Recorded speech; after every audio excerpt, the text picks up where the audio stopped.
Benarkah telah hilang 2 surah dari Al-Quran?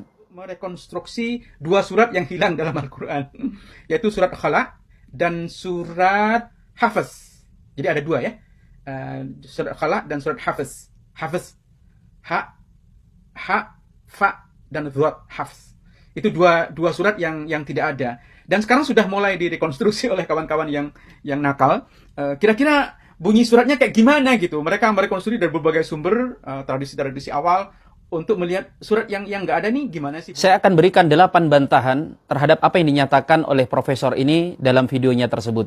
Yang pertama, penyebutan bahwa adanya 2 surah dalam Mushaf Ubay bin Ka'ab itu disebutkan di beberapa riwayat, di antaranya Ibnu Asir dalam Gharibul Hadis, kemudian juga Al-Imam Abdul Razak dalam Musannafnya, dan demikian juga disampaikan ulang di dalam kitab Al-Itqan karya Al-Imam Suyuti.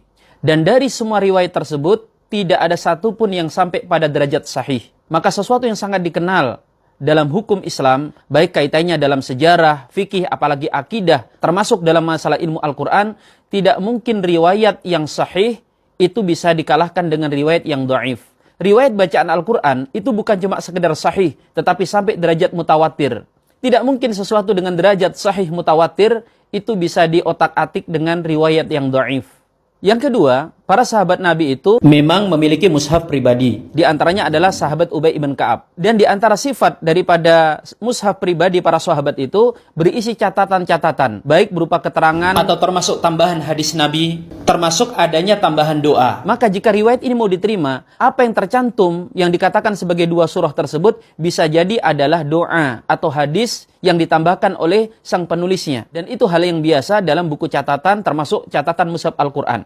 Yang ketiga, dalam dunia ilmu Al-Quran itu dikenal adanya nasikh wal mansukh. Bagi siapapun yang belajar agama dengan benar, apalagi sampai tingkat profesor, mustahil tidak mengetahui tentang cabang ilmu yang satu ini, yaitu ayat yang dihapus dan ayat yang menghapus. Maka bisa jadi 2 surah tersebut adalah ayat yang mansukh. Dan ayat yang mansukh memang sudah dihapus dan tidak boleh dicantumkan dalam Al-Quran. Mustahil jika itu adalah ayat yang tidak dimansukh, tidak dicantumkan di dalam Al-Quran. Karena kalau tim pembuku Al-Quran melakukan itu, maka mereka akan berhadapan dengan para sahabat Nabi yang lain yang tentu akan menentangnya. Dan Rasulullah telah mengatakan, umatku tidak akan mungkin bersepakat dalam kesesatan.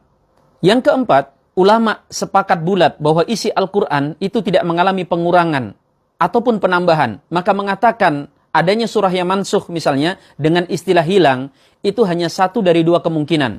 Yang pertama, orang ini sangat awam terhadap agama, sehingga mengira ayat yang dimansukh itu berarti ayat yang dihilangkan. Atau yang kedua, dia sengaja berbohong, dan entah apa tujuannya.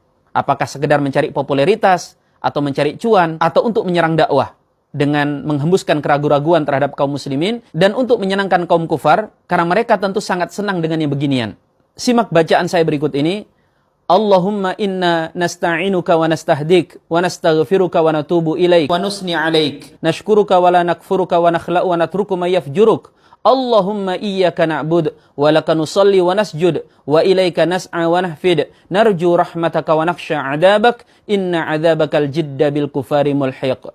Yang barusan saya baca adalah 2 surah yang dikatakan hilang tadi. Ini adalah lafaz doa yang menjadi doa kunut sebagian para ulama. Doa yang saya bacakan tadi itu bukan doa rahasia. Nyaris banyak umat Islam yang menghafalnya. Dan kitab sejarah, kitab hadis, kitab doa, ini menyantumkan doa ini yang disebut sebagai surah yang hilang tersebut. Maka membawa ungkapan sedang diteliti, hendak direkonstruksi, itu mah lebay tingkat tinggi. Mendengar yang seperti itu, bisa jadi orang awam mungkin terkagum-kagum. Tetapi yang paham, itu hanya akan senyum di kulum. Yang keenam, kita harus ingat bahwa Al-Quran itu dijaga dengan ilmu periwayatan yang dikenal dengan ilmu qiraah. Di mana qiraah sab'ah, qiraah asyarah itu adalah yang menjamin keaslian bacaan Al-Quran.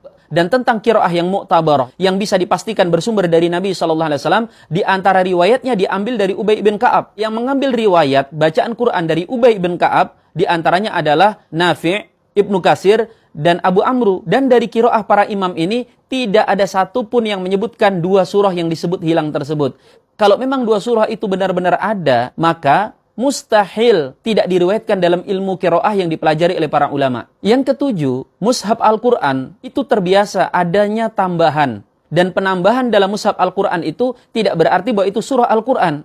Cetakan hari ini saja, ada bagian doa di bagian belakangnya. Doa itu hanya tambahan dan semuanya sudah makfum. Bahkan bagian depan daripada Al-Quran itu ada tashih, ada rekomendasi, ada kata pengantar, dan lain sebagainya. Maka demikian juga keadaannya dengan mushaf Al-Quran di zaman itu, terlebih kalau itu sifatnya catatan pribadi, bukan mushaf resmi yang kala itu dikumpulkan oleh para sahabat. Yang kedelapan, sekedar sebagai tambahan, jika beliau-beliau ini hendak melakukan rekonstruksi, mungkin alangkah baiknya dengan memulai terlebih dahulu memperbaiki pengucapan. Yang benar adalah surah Al-Khala' atau surah Al-Khulu'.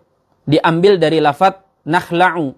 Lafaz yang kedua juga bukan hafiz atau surah hafidh dengan dha, tetapi dengan dal, yaitu surah Al-Hafidh, ha, fa, dal, bukan surah Al-Hafidh, seperti yang dikatakan.